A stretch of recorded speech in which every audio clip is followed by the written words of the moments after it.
nossas Bíblias na segunda carta aos Coríntios, no capítulo 12. E assim diz a palavra do Senhor. É necessário que eu continue a gloriar-me com isso. Ainda que eu não ganhe nada com isso, passarei as visões e revelações do Senhor.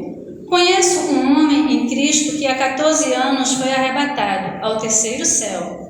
Se foi no corpo ou fora do corpo, não sei. Deus o sabe.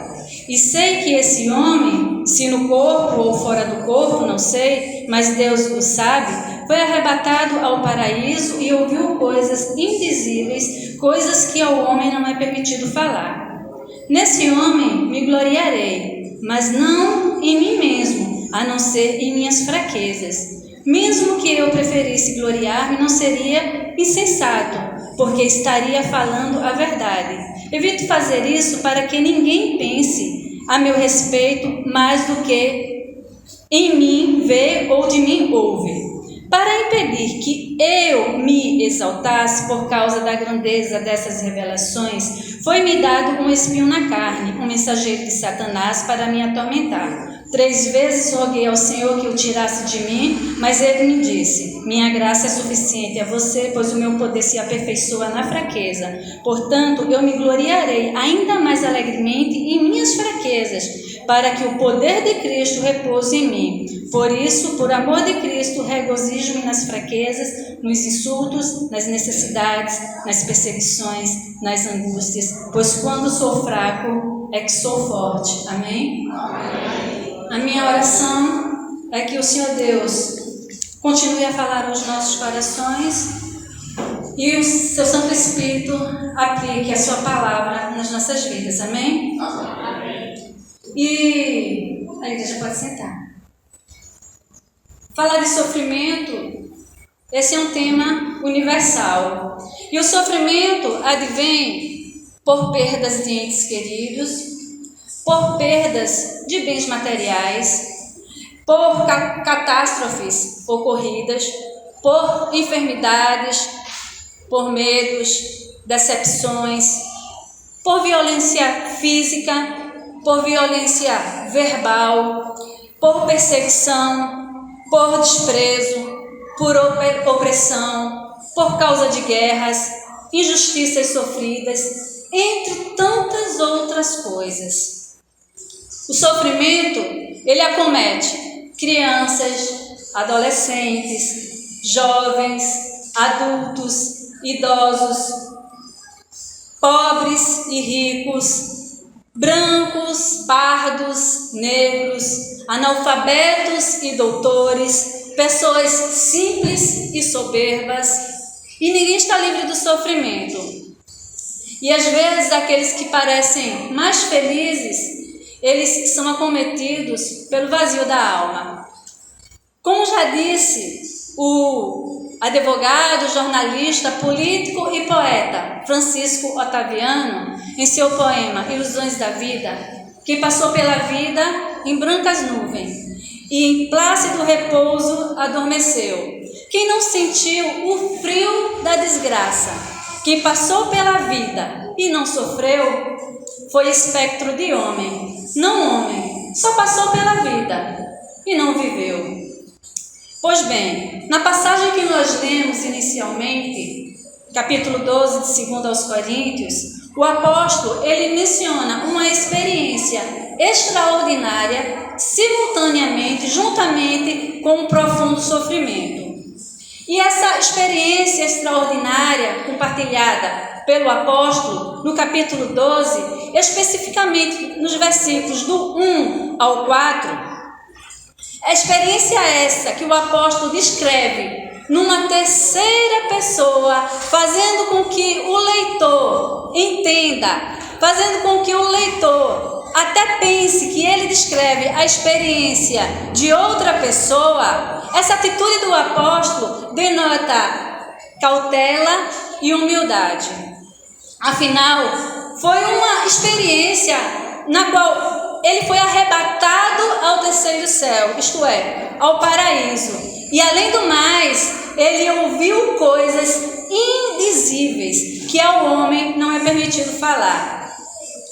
Vale ressaltar que, por via de regra, o apóstolo ele não compartilha das suas experiências pessoais, mas nesta ocasião ele se sentiu compelido, ele se sentiu forçado pelas circunstâncias devido falsos apóstolos que reivindicavam ser apóstolos legítimos e estes falavam de suas experiências místicas, o que agradava e muito impressionava a igreja ali em Corinto.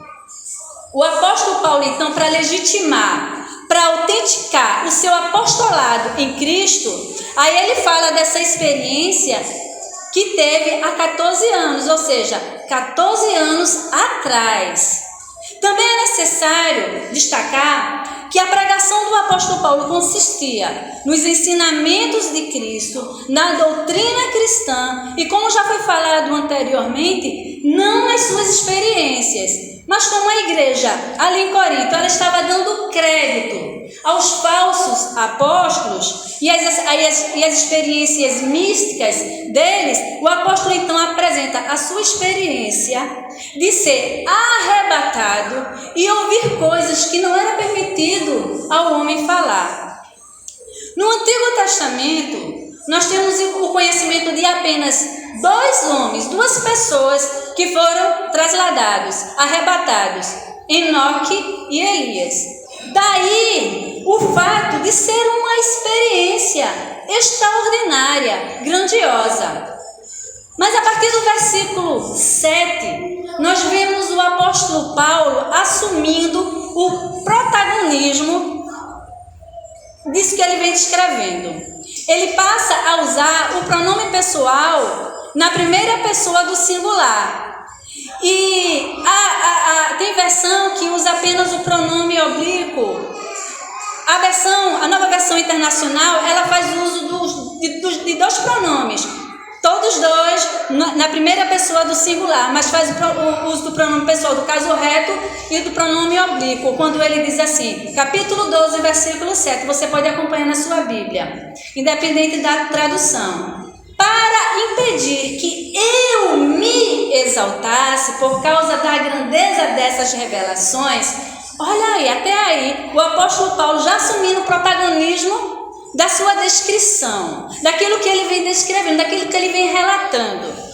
Ele já começa a mostrar aqui que aquele que ele falava como se fosse uma terceira pessoa, ele fala dele, ele começa a se colocar no lugar, para impedir que eu me exaltasse por causa da grandeza dessas revelações, daquela experiência extraordinária que ele relata inicialmente.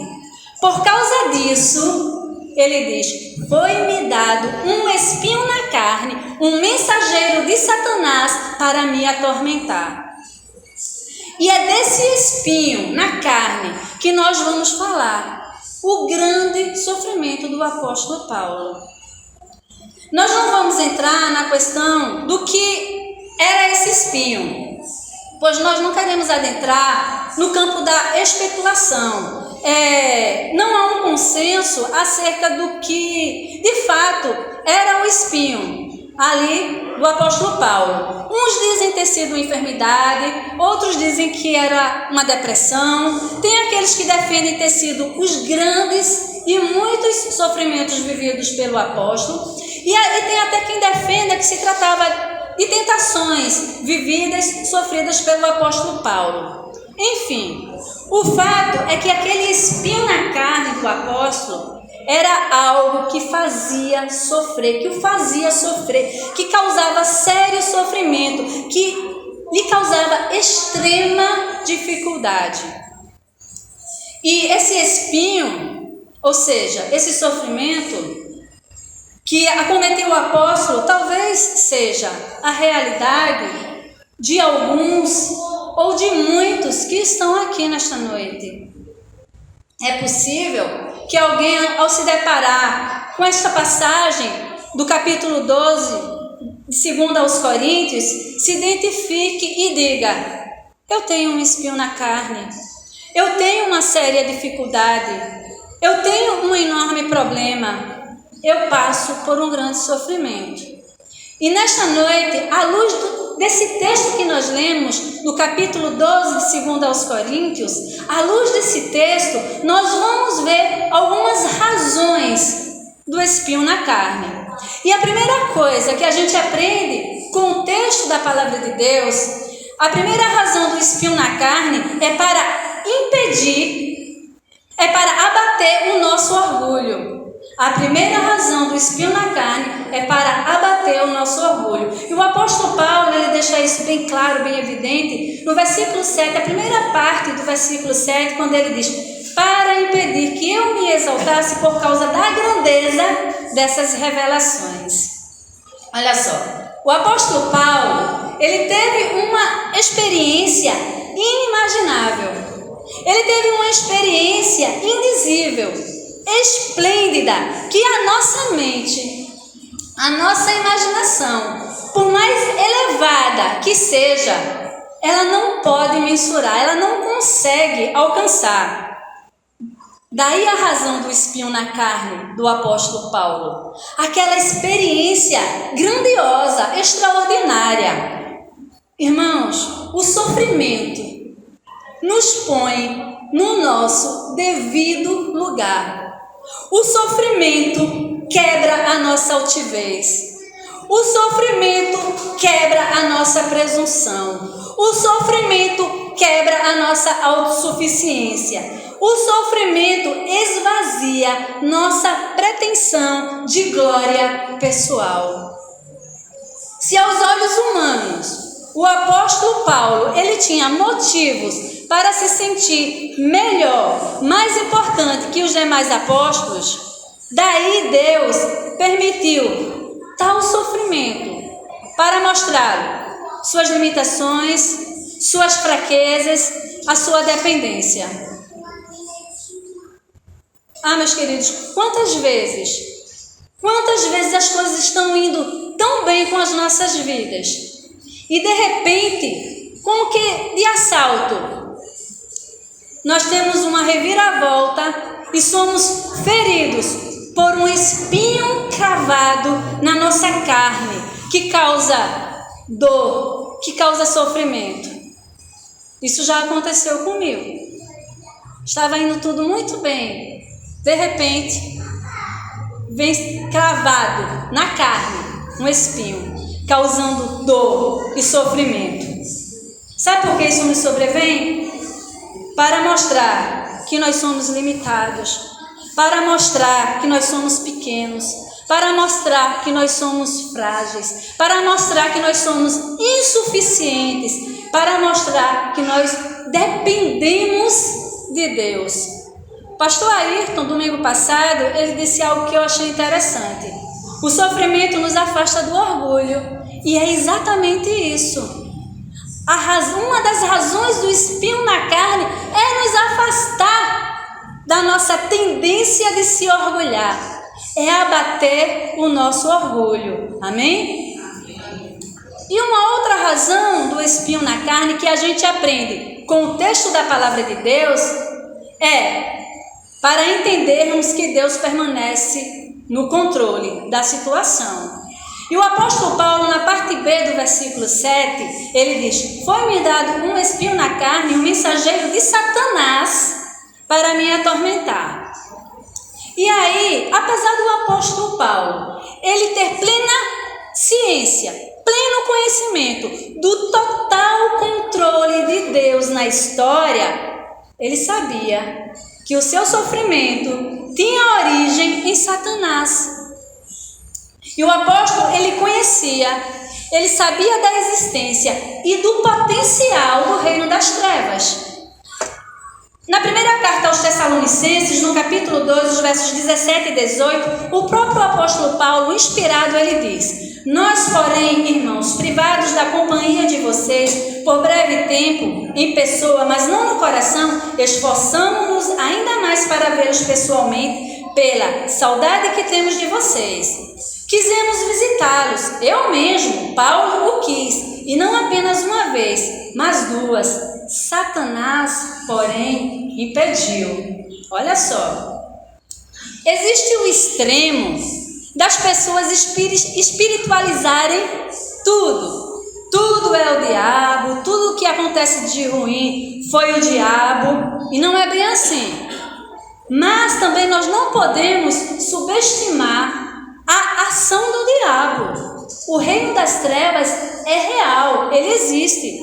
Contudo, até quando existe uma ação por parte do reino das trevas, ainda assim é Deus quem está no controle, e esse Deus que está no controle impõe limites ao diabo. Como já disse Martinho Lutero, o grande reformador, até o diabo é o diabo de Deus. Está debaixo do controle, do comando dele. Explicando que até a ação do diabo pode ser usada para os propósitos de Deus, nós partimos da compreensão que tudo redunda, tudo é revertido para a glória de Deus.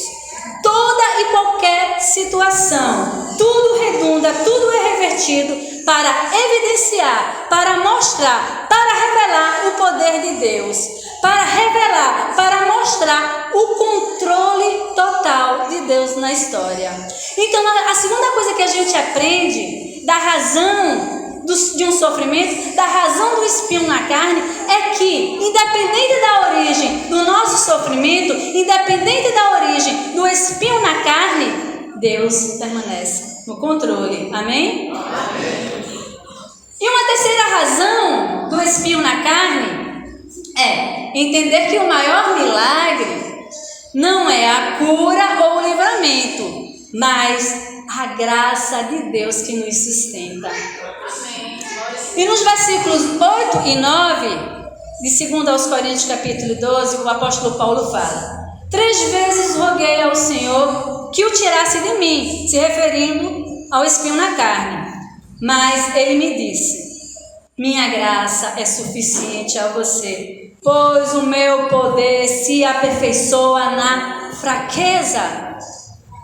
Essa particularmente, para mim, fui redundante, né? Essa é uma das passagens mais belas, mais incríveis que eu encontro na palavra de Deus.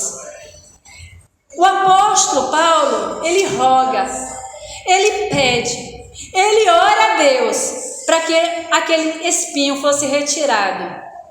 E a resposta de Deus não corresponde às expectativas humanas, porque tem um propósito, a resposta de Deus tem um propósito acima, muito maior que as expectativas humanas, que as nossas expectativas. A resposta de Deus, ela é incrível, ela é bela.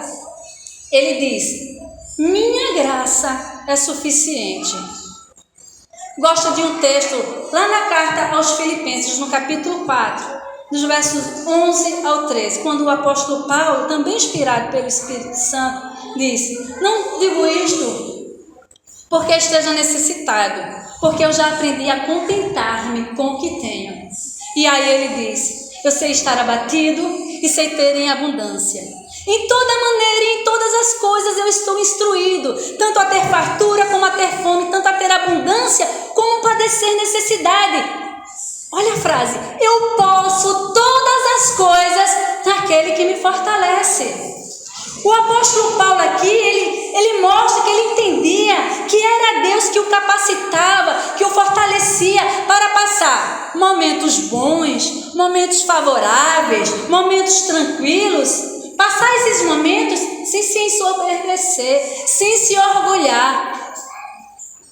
Mas era o próprio Deus também que o capacitava, que o fortalecia para passar momentos difíceis, de adversidade, momentos de sofrimento, de fome, de escassez, de doença, de tribulação, de tentação. Porque esse Deus também o fortalecia, o sustentava, de forma que ele não iria murmurar e nem ficar desesperado. A graça de Deus é a provisão não para algumas coisas, mas para tudo o que precisamos. Eu creio, porque a palavra de Deus, eu creio nessa palavra, e a palavra de Deus me garante que Deus age de forma sobrenatural. de forma miraculosa, de forma extraordinária. O nosso Deus, Ele abre mar, Ele faz jorrar água de rocha, Ele faz chover pão do céu, Ele ressuscita mortos, Ele cura enfermos.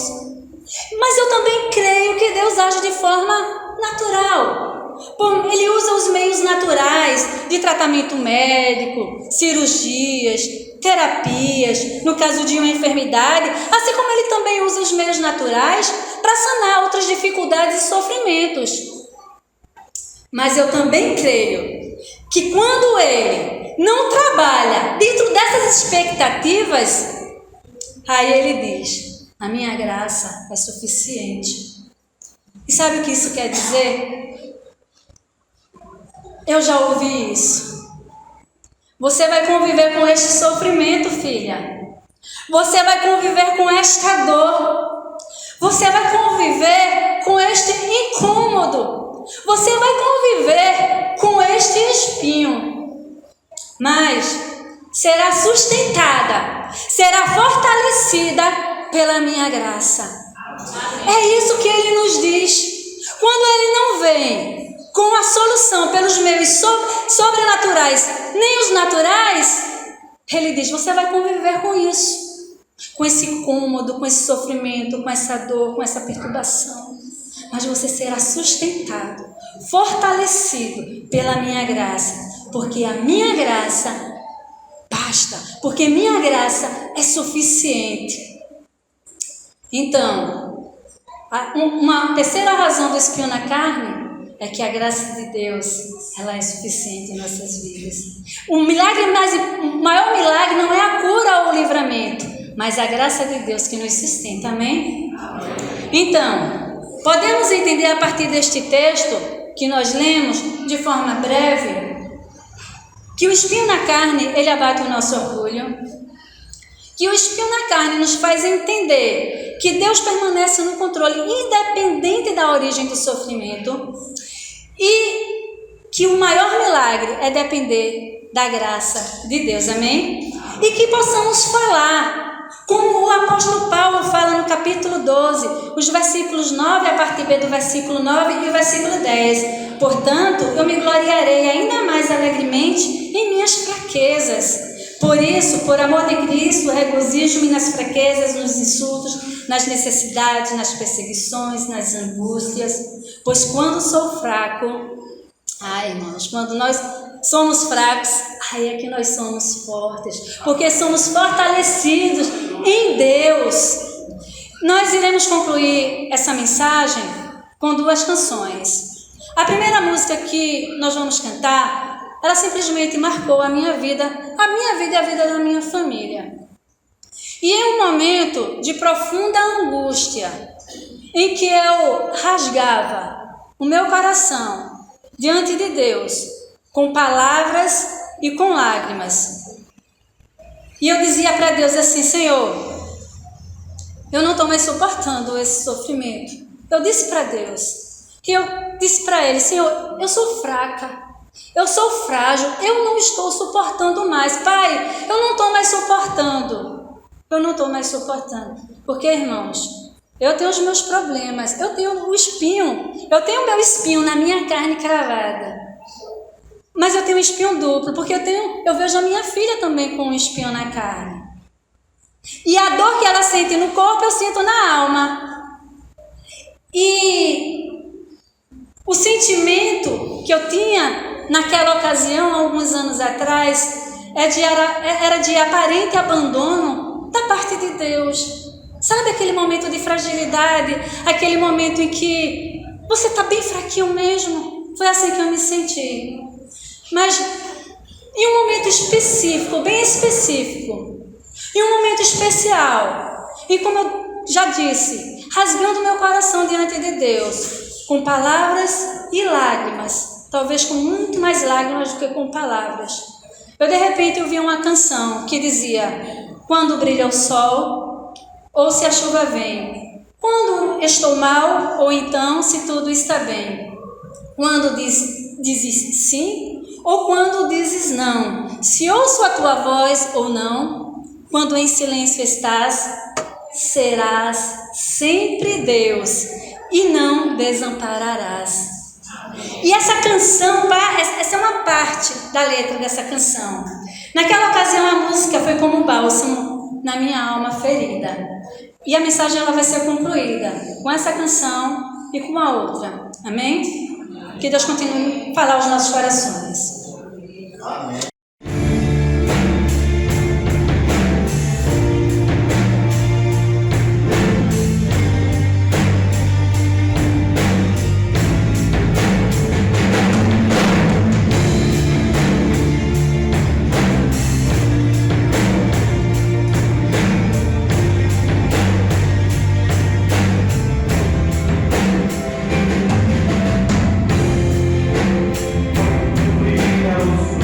Os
uma inspiração que o Senhor me deu, é composição nossa, e ela vai na mesma ideia, no mesmo caminho. A gente estava fazendo uma viagem e comentávamos sobre toda essa situação que passamos em família, que passamos juntos, e nós começamos a ver o agir de Deus na nossa vida em todos esses anos, o cuidado de Deus, e a gente começou a entender que Deus, assim como um pai, né, que cuida do seu filho, Ele cuida de nós, né, e como um filho, né, que espera pelo pai, muitas vezes que saiu de casa e foi trabalhar e promete ao filho: olha, quando voltar eu vou trazer algo para você, vou trazer um doce, vou trazer um presente. Ele fica esperando naquela expectativa e sabe que o pai não vai desapontá-lo. O coração de uma criança é assim, o nosso coração deve ser assim diante de Deus. Sabemos que Ele não vai nos desapontar. Amém? Ele chegará no momento certo e cuidará de todas as coisas que precisamos. Amém?